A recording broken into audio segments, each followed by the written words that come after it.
With a focus on tax cuts, deregulation, and incentives for American businesses, his approach might create new opportunities and challenges for emerging companies looking to make their mark in Florida's competitive landscape. One major potential benefit for startups could be tax relief. During his first term, Trump introduced tax cuts for businesses, which allowed companies to retain more of their earnings and reinvest in growth. If similar policies are introduced, Florida startups may have an easier time scaling their businesses, hiring more talent, or investing in new technologies. For entrepreneurs with limited budgets, lower taxes could provide a much-needed boost in the early stages of business development. More capital on hand means flexibility to test innovative ideas, build infrastructure, and compete with larger, more established players. Trump's agenda often emphasizes deregulation, which could help startups avoid some of the traditional hurdles that slow down business growth. For industries like tech, real estate, and finance, all vibrant sectors in Florida, a reduction in regulatory requirements could speed up the process of launching new ventures,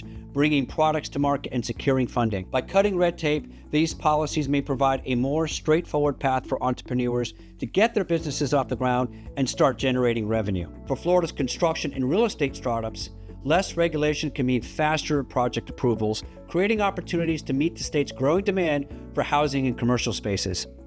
Another area where Trump's agenda could impact Florida startups is access to funding and government contracts. By prioritizing American-made products and services, there may be more opportunities for startups that manufacture or operate domestically to secure government contracts. This could be especially significant for Florida's businesses in sectors like tech, logistics, and defense, where federal contracts provide stable revenue stream and credibility. Startups that align their offerings with government priorities might find a competitive edge when bidding for these contracts, giving them an advantage over firms reliant on foreign manufacturing. For startups involved in international trade, Trump's economic stance may come with both opportunities and challenges. Florida is a key hub for international trade, especially with Latin America and the Caribbean. While Trump's American First policies could bring incentives for domestic manufacturing, they may also lead to stricter tariffs and import controls that could affect supply chains. Startups reliant on imported goods or foreign partnerships should consider ways to mitigate potential disruptions.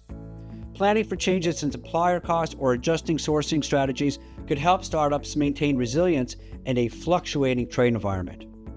For early-stage startups, compliance will be critical. Deregulation may ease some barriers, but startups should remember that both federal and state standards will still apply, especially when it comes to employee rights, safety, and environmental concerns. Trump's approach may favor a more hands-off regulatory environment, but companies that prioritize compliance from the start will avoid costly legal headaches later on. Consulting with a legal expert to ensure business practices meet all applicable standards is a wise step for any Florida startup aiming for long-term success. Trump's economic agenda has the potential to create a favorable environment for entrepreneurs in Florida. With tax cuts, streamlined regulations, and opportunities for government contracts, startups that stay adaptable and strategic can seize new growth opportunities. Navigating these changes, however, requires a solid understanding of compliance and risk management. By working with a knowledgeable business law firm, Florida startups can ensure their position to make the most of these policies, minimize risks, and focus on achieving sustainable growth.